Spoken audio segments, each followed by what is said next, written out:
Good afternoon friends, তোমরা সবাই কেমন আছো? সবাই কি করছো বলো? এই দেখো, এটা আমার হচ্ছে ছোট্ট একটা কয়েকটা গাছ লাগিয়েছি, সেরকম বেশি কিছু নয়।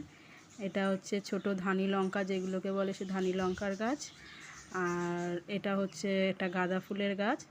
এই গাঁদা ফুলের গাছটার কথা পরে বলবো, কি গল্প একটা। আর এটা হচ্ছে পুঁই শাক গাছ।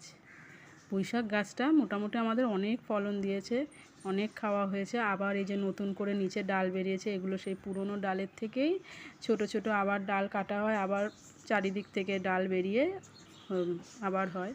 আর এই দেখো লঙ্কা গাছটায় দুটো লঙ্কা গাছে এত লঙ্কা হয়েছে, কিছুদিন পর পরই আমি বাটি করে তুলি। আর এত ঝাল লঙ্কাগুলো, মানে মারাত্মক ঝাল, একটু খেলেই না, যারা ঝাল সহ্য করতে পারে না তারা তো খেতেই পারবে না। এটা একটা ছোট্ট অ্যালোভেরা গাছ দুটো, ওটা নয়নতারা ফুলের গাছ। আর এটা